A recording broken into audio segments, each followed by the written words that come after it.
Morning, all. You're watching the Channel M Breakfast Show on Thursday, the 23rd or 22nd even. I'm getting ahead of myself. Of January. I'm Byron Evans. Excitable, leaping towards the weekend. And I'm Nikki Dean. And in just a couple of minutes, the latest sports headlines. Plus, we'll be talking tattoos. But first, it's time for the latest news bulletin with Georgia Calvin-Smith.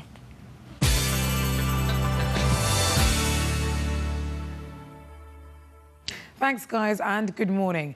A boom in the number of babies being born in Greater Manchester has provoked more opposition to plans to reduce the number of overnight maternity units in the region from 12 to 6. Almost 5,000 more babies were born in 2007 than expected, and critics of the plans to reduce the number of maternity wards say that health bosses have underestimated demand and the new streamlined system won't be able to cope. The Foreign Secretary David Miliband is in town today to discuss China's human rights record with members of Manchester's Chinese community. He also plans to discuss the conflict in Gaza with Muslim and Jewish community leaders in the city. Ahead of the visit, the eminent political editor, David Ottewell, headed down to London to speak to Mr Miliband at his headquarters at the Foreign Office. One of the themes of my visit to Manchester is that the old divisions between foreign policy and domestic policy are collapsing. In the old days, the Foreign Secretary only spent his time talking to foreigners. But the truth is, on issues like economy, or crime and terrorism, or climate change, foreign policy and domestic policy actually merge into each other. And what we do abroad affects what we do at home. But equally, Britain's diverse population is a big asset for our foreign policy. Never mind the fact that they're very interested in our foreign policy. A head teacher who turned around a failing Manchester school and who worked for the government as an advisor on education has told a conduct committee of her devastation at being sacked from her job because of allegations of mismanagement. Andy Buckley has more on this. Dame Jean Else was awarded a damehood for services to education after transforming Whalley Range High School for Girls from the worst attended school in the country into one of the city's top performing schools. She was suspended in 2004 following a lengthy investigation and 2 years later was sacked by Manchester City Council. The General Teaching Council is considering whether the 57-year-old former superhead, who became a government advisor on education, will be allowed to teach again. Dame Else from Macclesfield has admitted 10 out of the 12 allegations by the GTC. They include failure to follow correct recruiting and promotion procedures in relation to 10 support staff, including her twin sister Maureen Rochford. She was promoted from clerical assistant to deputy head. But Dame Else denies the allegations amount to unacceptable professional conduct. On the first day of the hearing in Birmingham, she broke down in tears as she described how she'd not been able to teach for 4 years. A ruling is expected today. Well, they said there was no plan B, but as the region rejected the congestion charge anyway, Manchester's transport bosses are now trying to find an alternative way to get money from central government to pay for transport improvements. They've met MPs and ministers in London to ask for new transport proposals to be considered in a bid to resurrect Greater Manchester's case for money from the Transport Investment Fund. Manchester's transport officials say they're moderately confident new proposals will be agreed. Now, the impact of the credit crunch is being felt across the board. Even the Great British Pub is feeling the pinch, as Kevin Duffy's been finding out. Well, basically now I'm just packing up everything that I own and sticking it in a van and taking it away somewhere, hopefully. We've not given up. We've been forced to give up, basically. Nobody's spending money anymore. The pubs are dying all over the place around here, to be perfectly honest. Well, there won't be any more queues for the pool table. The fruit machine is on hold forever. And the lager's off. In fact, all of the beer's off, because down here at the Rising Sun pub in Stockport, the sun has gone down for the last time. Pub landlord David Prunty admits he's buckled under forces beyond his control. Smoking ban, credit crunch, price of the beer from the brewery, which is absolutely horrendous. Supermarkets sell it for 50% less than I can buy it for. I can't compete with things like that. Now, there's no doubting that beer is as popular as it ever was. Just take a look around here at the Winter Ales Festival in the city centre. Amazing turnout. So why is it then that so many pubs are closing down? A lot of the northern towns, the pub stock grew up where the people used to live and work, and a lot of them don't live and work there anymore. So there are a lot of pubs which are simply just in the wrong place. What do you think will be the characteristics of the pubs that ride out the storm? Hopefully, in my opinion, it would be a pub selling 6 or 7 rail beers for a start, from a variety of breweries, and changing every week. That's what I personally would like to see, and I think they will ride the storm very well. I think when everything is settled, when we come out of this recession, there'll be fewer pubs around, but the pubs that remain will be better pubs. Sadly for David Prunty, after 5 years as a landlord, there's no time left to work out just what it is that's broken in the pub business. Kevin Duffy for Channel M News. I don't know what I'd do if my local shut down. Anyway, that's all from me on today's breakfast show. Join me at 12 for our live lunchtime bulletin. See you then.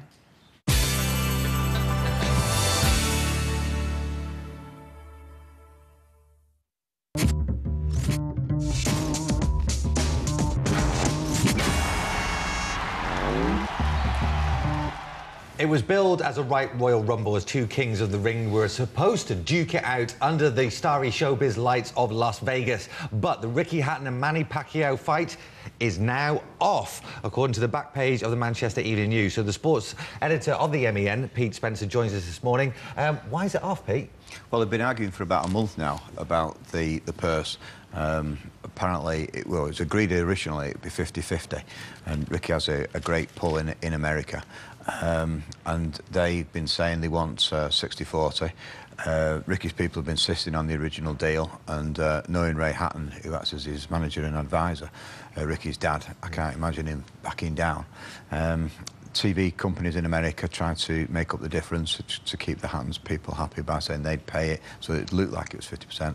Anyway, they've had enough, and they said, right, we're walking away from this, and now it's most likely going to be another fight in either at Wembley or at the City of Manchester Stadium. Well, we'll have to say tuned for that. But on the other big story dominating the back page of the MEN this morning is Manchester City unveiling their third new arrival at Eastlands, and Nigel de Jong from Hamburg, you can see there in a blue shirt. Well, we were speaking to Chris Bailey, the MEN's Manchester City correspondent, and he's out in Tenerife at the moment, where the Blues boys are having their training camp. So we thought we'd speak to him about what he thought of the new arrival. He's got a great reputation as a tackler. His former boss, Martin Jol, the ex-Spurs manager, told him to City, described him as the best defensive midfielder in Europe before he left. So he's got a big billing to live up to, but he is looking forward to it. He said he's ready to go, and he's going to relish the challenge. Well, thanks for that, Chris. And sticking with City, there's lots of speculation this morning that Robinho has gone AWOL. He may end up at Chelsea. There may be a swap for Drogba to come up here. Chelsea after Sturridge. Lots of rumours. Yeah, City are going to be at the centre of the rumour mill, if you like, until the transfer window, because they're the club that's sparking a catalyst in the transfer window. I see that Robinho would be favoured by Chelsea, as Drogba would be favoured by Mark Hughes. So that's why that one's coming up. But there's a lot more than just the prospect of it. You've got to look at the wages, and Robinho will be on a lot more. Chris Bailey, who we spoke to earlier about this, is saying it could happen in the summer. Sturridge is an interesting one, because I do know that Chelsea have been chasing Sturridge for some time, and they've got injuries as well. And if they're going to lose Drogba, they might want a backup striker, which would be Sturridge, and he hasn't signed a contract at City. So I can see that one more likely. And of course, City are in for Rocco Santa Cruz, despite what you might hear from Blackburn.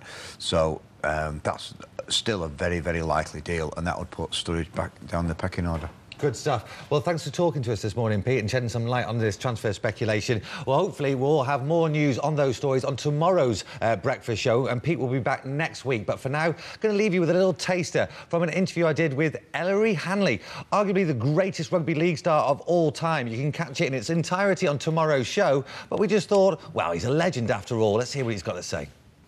Ellery Hanley is arguably the greatest rugby league player ever. He holds the all-time record for the most scores tried. He's picked up every accolade in the league, and, well, he's got an MBE to boot. He's also had a great coaching career for the Team GB as well as St Helens. Now, you swapped the studs for the skates, sir. What on earth made you decide to take up dancing on ice? Well, I just thought it would be a new challenge, and it really is a challenge. I've got a great partner in Frankie.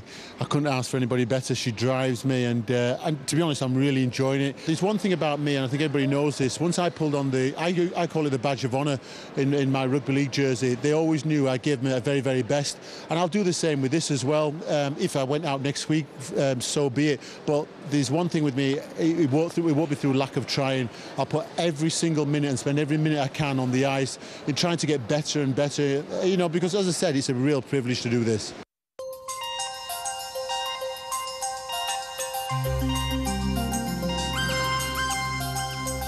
Now, last weekend, Fern Cotton got her 12th tattoo, but will she regret it in years to come? Well, tattoo removal is on the increase, and here to discuss this matter is Dr. Karan Patel from Laser Rays and Louvain Williams, who has had not only 1 but 7 tattoos removed. They both join us this morning. A very good morning to both of you.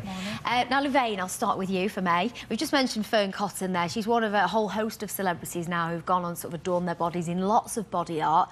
It's perhaps not to everybody's taste. You've had 9 in total. You've got all but 2 left. Why have you decided to get rid of them then? Myself personally, the other tattoos that was put on my body was under duress. It was, you know, due to an ex-partner, which, you know, that's all I'd really like to say about that. So I've been with someone else for 9 years now, and I'm due to get married in 13 weeks. And also my children too. 2 of my children remembered me without them, and 2 of them I've only ever seen me with them, so that was another reason as to why I wanted them removed, and plus the places they was in as well. I suppose for you then, like it would be for a lot of people who have tattoos, it's to mark a new period in your life. That's why a lot of people go out and get a tattoo to mark a new chapter or moving on. For you, it's kind of the reverse, isn't it? Getting rid of them symbols that you're in a new place in your life. Exactly. OK, Dr. Patel, tell us about how this procedure works. It was mentioned at the beginning, it is on the up. People are having tattoos and now they've got the option to remove them. It wasn't there before. What happens and how painful is it, truthfully? You can ask Louvain how painful it is, but it is uncomfortable.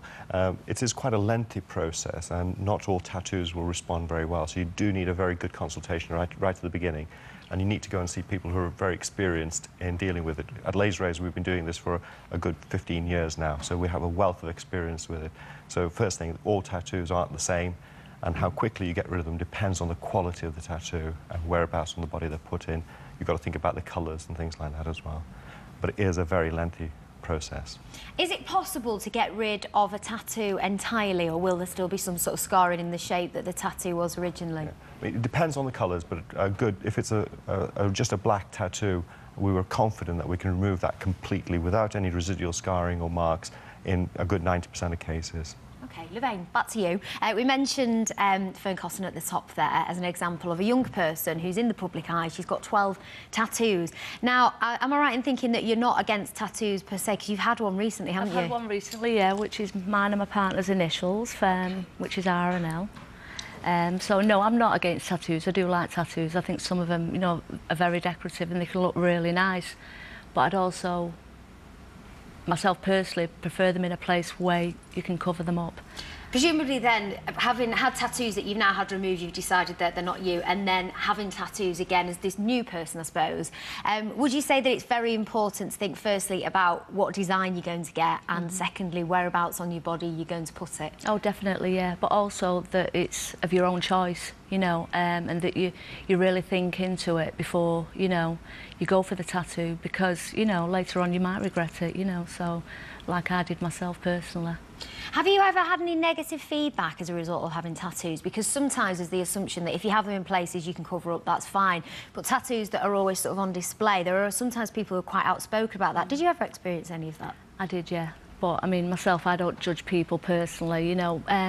But I could also understand how maybe they would judge me and look at me. But I'm the sort of person that I throw most things over my shoulder anyway, so it doesn't really get to me. But I can understand that it would, you know, some people. But no, myself personally, it never really bothered me. Has it stopped you from doing anything? It's sort of job interviews and everything. There are certain perceptions that people might associate with visible body art. Yeah, it was. I mean, I worked in mental health for many years. I work in retail now. So Definitely, yeah. I mean, when I went into the retail trade, I had to let them know, because obviously they was on my hands and they was visible, and I had to let them know at the interview, you know, that I am going through laser treatment to get them removed, you know, and basically let them make their decision based, you know, on me being truthful, and let them know whether they wanted to give me the job, you know, with me being truthful, with the tattoos being there 1 minute and then, you know, they will be gone eventually. I don't know if we can see actually on the camera. You can see very, very slightly where the tattoo would have been there. I'll let the camera sort of zoom in on that. But Dr. Patel wants to talk to you about it. Anybody at home that's thinking perhaps of going for this procedure, how costly is it? Is it something that most people would be able to afford? I mean, prices start from as £60 a session to much larger, depending on the size of your tattoo. So it's entirely dependent on the size of your tattoo.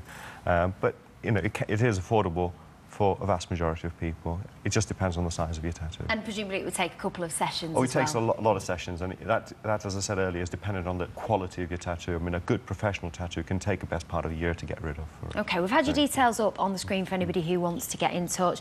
Presumably, Lorraine, we spoke a little bit earlier, your advice to anybody who's thinking of getting a tattoo would be to think long and hard about the design you go for and where you put it. Definitely where you put it. Yeah, I would say so. All right, thank you very much to both of you for coming in. Very interesting chat. Time now for a quick break. Stay tuned, though, as we'll be finding out if singing coach David Gregory has worked his magic on our Michelle.